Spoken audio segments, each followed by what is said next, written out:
జాతీయ రాజకీయాలపై ప్రభావం చూపే అవకాశం ఉన్న బీహార్ అసెంబ్లీ ఎన్నికల తొలి దశ పోలింగ్లో రికార్డు స్థాయిలో ఓటింగ్ నమోదైంది. రాష్ట్ర చరిత్రలో మొదటిసారిగా 64.66 మంది తొలి విడత ఎన్నికల్లో ఓటు వేశారు. తుది గణాంకాలు విడుదల తర్వాత పోలింగ్ శాతంపై పూర్తి స్పష్టత ఉంది. మహిళలు భారీ సంఖ్యలో పోలింగ్ బూత్ల ముందు బారులు తీరి ఉత్సాహంగా పోలింగ్లో పాల్గొన్నారు. మొదటి దశ ఎన్నికల్లో భాగంగా 18 జిల్లాల్లోని మొత్తం 121 శాసనసభ నియోజకవర్గాల్లో గురువారం పోలింగ్ పూర్తయింది.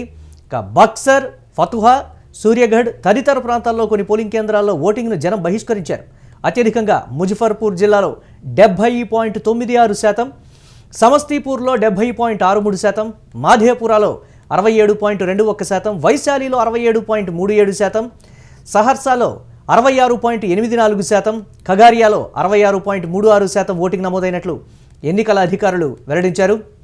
ఇదే అంశానికి సంబంధించి ప్రముఖ సెఫాలజిస్ట్ శ్రీనివాస్ గారు మనతో మాట్లాడటానికి సిద్ధంగా ఉన్నారు. శ్రీనివాస్ గారు నమస్తే.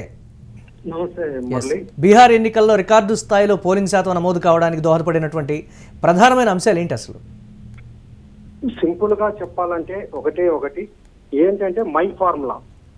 అంటే రాజకీయ నాయకులు చెప్తున్నట్టు మై ఫార్ములా అంటే ముస్లిం యాదవ్ కాంబినేషన్ కాదు. ఈసారి ఎన్నికలను ప్రభావితం చేసిన అంశము మహిళలు, యువత ప్రభావితం చేసినట్టుగానే మనం భావించాల్సి ఉంటుంది.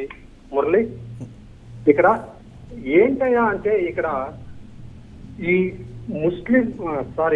మహిళలు ముస్లిం యాదవ్ కుల సమీకరణాలను దాటుకొని ఈసారి యువత ఓటింగ్ లో పాల్గొన్నట్టు మన క్షేత్రస్థాయిలో నుంచి సమాచారం లభిస్తూ ఉంది.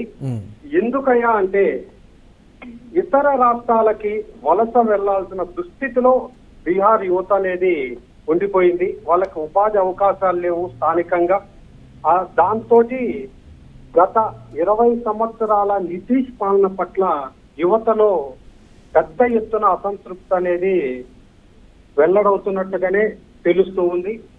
ఇంకా దీనికి తోడు మనం ఇంకొక ఫ్యాక్టర్ గా చూసినప్పుడు మహిళలకి నితీష్ కుమార్ కి మొదటి నుంచి అండగా ఉంటున్నారు.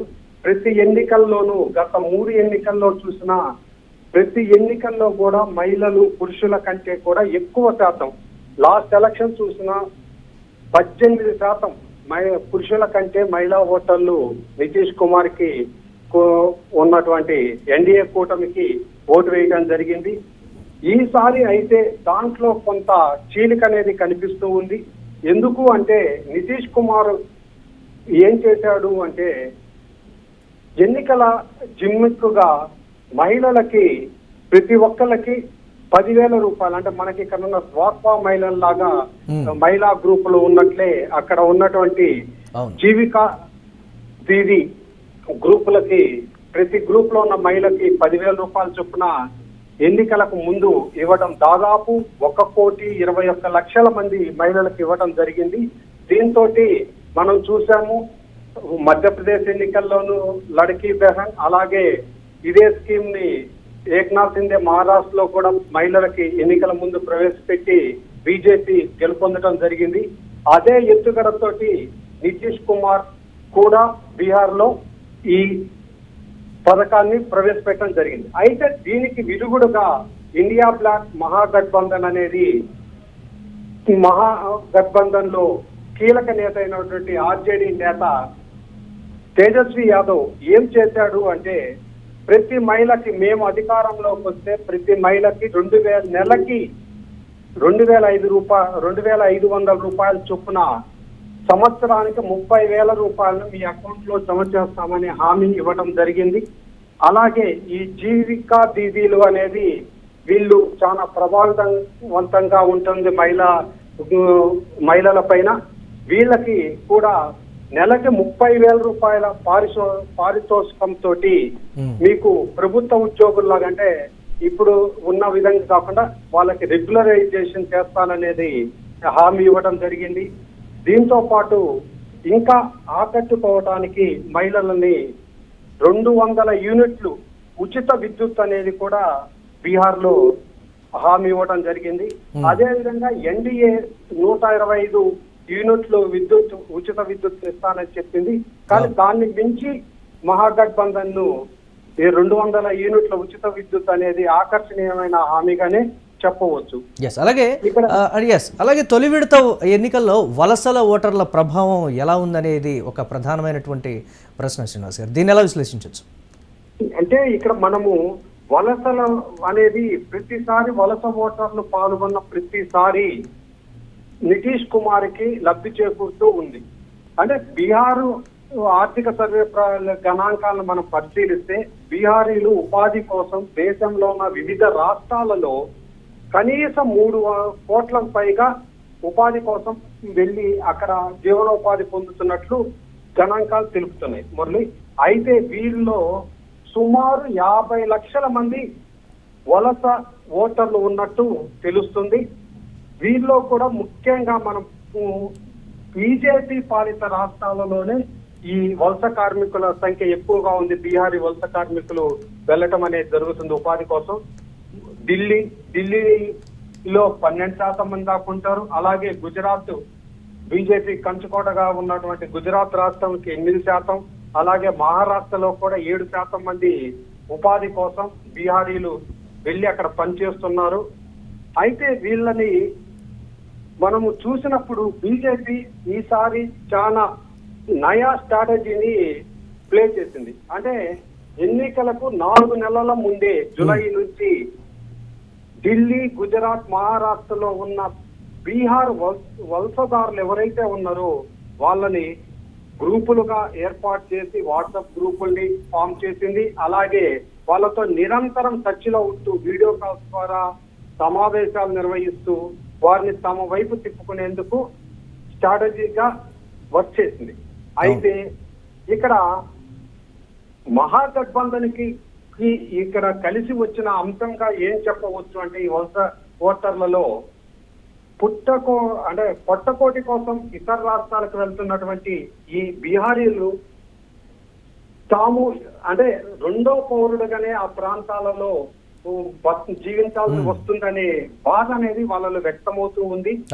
దీంతో బీహారీలకి రాష్ట్రంలో స్థానికంగానే ఉపాధి కల్పిస్తామనే హామీని ఇచ్చారు మహాగఠబంధన్. అలాగే స్కిల్ డెవలప్మెంట్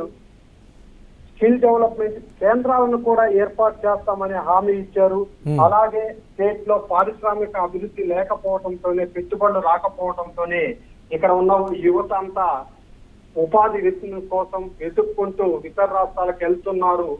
దీన్ని మేము బ్రేక్ చేస్తామని ఇచ్చిన హామీ కూడా వలస ఓటర్లని ఆకట్టుకున్నట్టుగానే చెప్పవచ్చు. అటు బీజేపీ స్ట్రాటజీ పనిచేస్తుందా, ఇటు ఆర్జేడీ నేత తేజస్వి యాదవ్ ఇచ్చినటువంటి, అలాగే కాంగ్రెస్ లోక్సభ నాయకుడు రాహుల్ గాంధీ ఇచ్చినటువంటి ఈ వలస ఓటర్లకు ఉపాధి అవకాశాలు కల్పిస్తామని ఇచ్చినటువంటి హామీని పనిచేస్తుందా అనేది మనం చూడాల్సి ఉంటుంది. అలాగే శ్రీనివాస్ గారు, మిథిలాంచల్ అలాగే తిరుహుత్ ప్రాంతాల్లో ఓటింగ్ పై ప్రభావితం చూపినటువంటి అసలు అంశాలు ఏంటి అక్కడ ప్రధానంగా? అంటే ఇది చాలా కీలకమైన అంశము. మనం గమనిస్తే గత ఎన్నికల్లో ఈ మిథిలాంచల్ ప్రాంతంలో 30 నియోజకవర్గాలు ఉన్నాయి మురళి. అయితే ఇక్కడ ఈ ప్రాంతంలో సమస్తీపూర్, దర్భంగా, మధుబని జిల్లాలు ఉన్నాయి. ఇక్కడ వీళ్ళు స్థానికంగా కుల రాజకీయాల కంటే కూడా తమ సంస్కృతి సాంప్రదాయాలకే పెద్దపీట వేస్తారు. అందుకనే దీంట్లో ఏం చెప్తాము అంటే పాక్, మచ్, మక్నా, పాన్ ఇవి చాలా కీలక అంశాలుగా ఉంటాయి. పాగ్ అంటే మనందరికీ తెలుసు, ఉత్తరాది వాళ్ళు పెళ్లిళ్ల సందర్భంగా తలపాగా ధరిస్తారు. దాన్ని వాళ్ళు తమ గౌరవంగా భావిస్తుంటారు, దానికి ఇంపార్టెన్స్ ఇస్తారు. అలాగే మచ్ మనము ఈ ఉన్నటువంటి మహాగఠబంధన్ డిప్యూటీ సీఎం గా అభ్యర్థిగా ప్రకటించినటువంటి ముఖేష్ సహాని గురించి మనం ఇంతకు ముందు కూడా మాట్లాడుకొని ఉన్నాం. మల్లా కమ్యూనిటీకి చెందినటువంటి ఈ నాయకుడికి వీళ్ళు యొక్క వృత్తి చేపలు పట్టడం. ఇక్కడ ఈ మత్స్య అనేది మిథిలాంచల్లో ప్రధాన ఆదాయ వనరుగా ఉంది. ఇలాగే ఇంకా ఇంకొక నేత ఉన్నాడు, ఆయన ఐపీ గుప్తా. ఈయన వచ్చేసి మనకి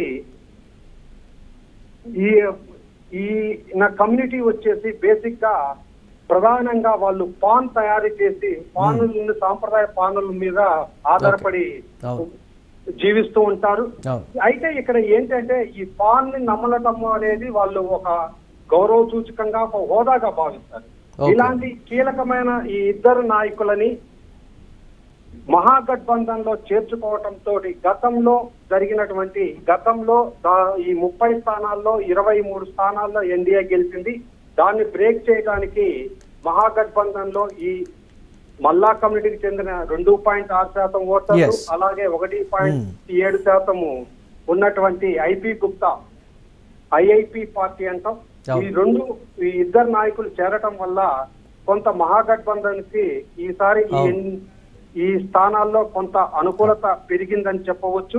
చివరిగా శ్రీనివాస్ గారు, చివరిగా తొలి విడత పోలింగ్ సరళిని బట్టి ఎన్నికల ఫలితాలు ఏ కూటమికి అనుకూలమని చెప్పేటువంటి పరిస్థితి ఉంటుందంటారు మొత్తం పరిశీలిస్తే? ఇక్కడ ఎన్నికలు ఇంకా ముగిసిపోలేదు కాబట్టి మనం ఎన్నికల ఫలితాల గురించి మాట్లాడకూడదు. ఓకే. అంటే మనము తెలుగు ప్రాంతంలో ఉన్నప్పటికీ కూడా ఇది సోషల్ మీడియా యుగం కాబట్టి మనం ఫలితాలను ప్రభావితం చేసే అంశాలు ఏంటి అనేది ఇప్పుడు కొన్ని చెప్పుకున్నాం. అయితే మనకి ఇక్కడ 80 ఫార్ములా అన్నట్టు వాళ్ళల్లో ఎక్స్ట్రాక్టర్ గా ఉన్న మహిళలు నిన్న రాత్రి మనకి నేషనల్ మీడియా ద్వారా అలాగే క్షేత్రస్థాయి నుంచి మనకు అందుతున్న సమాచారం బట్టి మహిళలు బారులు తీరి ఉన్నారు. అంటే సాయంత్రం 6 గంటలు దాటిన తర్వాత కూడా కొన్ని పోలింగ్ స్టేషన్లు 5 వరకు, కొన్ని పోలింగ్ స్టేషన్లు 6కి పోలింగ్ ముగిసే సమయానికి కూడా బారులు తీరి ఉన్నారు. దీన్ని మనం పరిశీలించినప్పుడు మహిళా ఓటర్లలో చైతన్యం గతానికంటే ఎక్కువగా ఉంది. ఈసారి కూడా వాళ్ళు పెద్ద ఎత్తున పాల్గొన్నట్లే చెప్పవచ్చు. అయితే ఇక్కడ ఒక కీలకమైన అంశాన్ని గమనించుకోవాలి. ఈ మహిళలు పెద్ద ఎత్తున ఓటింగ్ లో పాల్గొనడం మాకు ప్రయోజనకరము, లబ్ధి చేకూరుతుందని ఎన్డీఏ కూటమి నాయకులు భావిస్తున్నారు.